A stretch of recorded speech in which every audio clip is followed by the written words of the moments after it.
Hello, welcome to toppers IQ. Umang app, जिसे भारत सरकार द्वारा लॉन्च किया गया फॉर इंडियन सिटीजन्स। इस ऐप के थ्रू भारत सरकार काफ़ी स्टेट लेवल और सेंट्रल लेवल के जो डिपार्टमेंट है उनकी सर्विस प्रोवाइड करता था। तो अभी रिसेंटली आईटी मिनिस्टर ने इस ऐप की थर्ड एनिवर्सरी पर इंटरनेशनल वर्जन लॉन्च किया है। तो आज हम इसके बारे में पढ़ेंगे। तो चलिए शुरू करते हैं। इस लेक्चर की पीडीएफ हमारी वेबसाइट toppersIQ.com से ले सकते हैं। द टाइम्स ऑफ इंडिया का आर्टिकल है, IT minister launches international version of Umang app. Umang, इसकी फुल फॉर्म देखें तो unified mobile application for new age governance. अब इस ऐप का यानी कि इंटरनेशनल वर्जन कुछ सिलेक्टेड कंट्रीज में लॉन्च किया गया है। तो इसे यूनियन आईटी मिनिस्टर रविशंकर द्वारा इंट्रोड्यूस किया गया 23 नवंबर 2020 को। तो अगर सिलेक्टेड कंट्रीज की बात करें तो उसमें आता है America, United kingdom, UK, Australia, Canada, the Netherlands, United Arab Emirates, Australia, Singapore and New Zealand.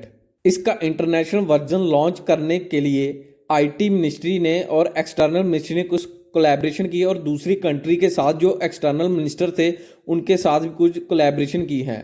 तो तभी ये पॉसिबल हो पाया कि वह इसका इंटरनेशनल वर्जन दूसरी कंट्रीज में प्रोवाइड करें। तो उमंग ऐप फॉर्मली इंडिया के लिए, इंडियन सिटीजन्स के लिए लॉन्च किया गया था। इसमें भारत सरकार 2000 से प्लस सर्विसेज प्रोवाइड करती थी, जिसमें सेंटर और स्टेट डिपार्टमेंट्स आते थे। इसके थ्रू सरकार कॉमन सर्विस सेंटर्स को भी इंटीग्रेट करती थी for the with the application. तो अगर उमंग ऐप के फीचर्स देखें तो इसमें डिजिटल इंडिया इनिशिएटिव के अधीन लॉन्च किया गया ministry of electronics and IT ने। उमंग ऐप काफ़ी सर्विस प्रोवाइड करता है, जैसे Aadhaar card, digital locker, Indian digitization online service. ये ऐप भारत सरकार की ई गवर्नेंस में और ई गवर्नमेंट में काफ़ी हेल्प करता है। उसकी जो गवर्नमेंट, सेंट्रल गवर्नमेंट की जितनी भी सर्विस हैं वह ई गवर्नेंस द्वारा इस ऐप के द्वारा प्रोवाइड की जाती हैं। इस ऐप में और भी कई फीचर्स हैं, जैसे प्रोविडेंट फंड ऑर्गेनाइजेशन एम्प्लॉयमेंट का जो होता है। इसके through Indian citizens income tax भी फिल कर सकते हैं। जिन लोगों की पेंशन है वो इन ऐप के थ्रू वह ले सकते हैं, जैसे ई लैंड रिकॉर्ड्स, ई पाठशाला पोर्टल है, क्रॉप इंश्योरेंस।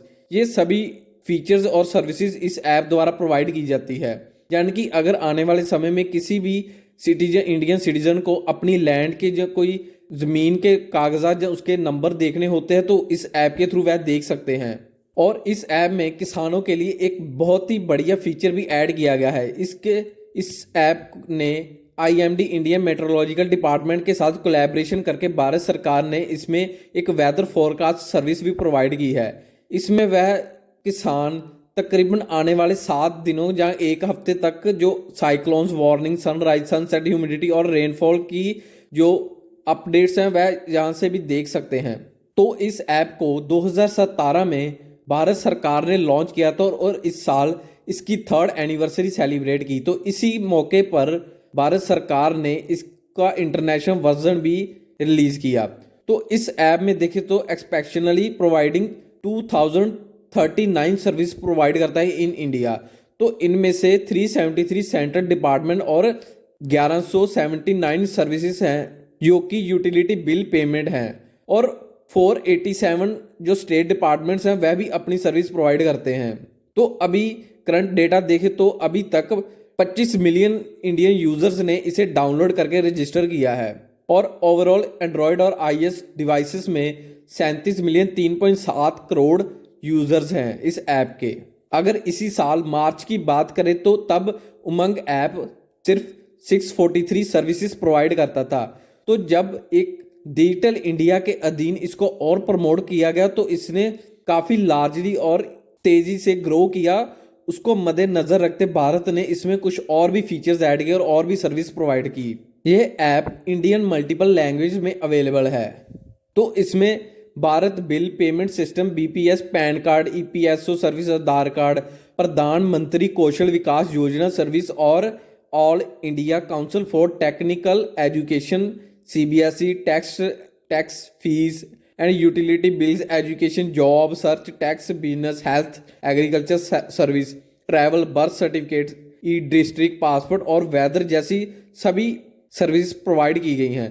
तो अगर हम इस ऐप को देखें तो ये सिर्फ इंडिया के लिए ही सर्विस प्रोवाइड करता है, मगर भारत सरकार जब मिनिस्ट्री आईटी मिनिस्ट्री ने इसका इंटरनेशनल वर्जन क्यों लॉन्च किया, तो अगर ऐप तो देखें तो ये तो हमें हमारी इंडियन सर्विस प्रोवाइड करेगा। अगर हम दूसरे देश में अगर कोई हमारी सर्विस असेस करता है तो उन्हें इसका लाभ नहीं हो, क्योंकि वो इंडियन सिटीजन नहीं है। तो इसका मगर एक सिनारियो है कि अगर हम देखें जो सिलेक्टेड कंट्रीज़ हैं जहां पर इंडिया ने इसका इंटरनेशनल वर्जन यूज़ किया, तो उसमें अमेरिका, ऑस्ट्रेलिया, कनाडा, नेदरलैंड, अरब एमिरेट, ऑस्ट्रेलिया, सिंगापुर, न्यूजीलैंड। तो इन सभी देशों में हमारी जो इंडियन पॉपुलेशन है, इंडियन सिटीजन है, वह काफ़ी काम करते हैं, स्टडी करते हैं। तो इस ऐप के थ्रू वह हमारी सर्विसेज यूज़ कर सकते हैं। जैसे इंडियन ओरिजिन कोई वहाँ पर स्टडी करने गया है तो उसे अगर किसी भी सर्विस की ज़रूरत होती है वह वहाँ से ही हमारे ऐप को असेस कर सकता है। इस ऐप से इंडियन सिटीजन जो फॉरेन में रहते हैं उन्हें काफ़ी लाभ मिलेगा। भारत में यह पहली ऐप है जिसका इंटरनेशनल वर्जन लॉन्च किया गया। सो ये एंड इस वीडियो का। चैनल को सब्सक्राइब और लाइक करना मत भूलिएगा। धन्यवाद।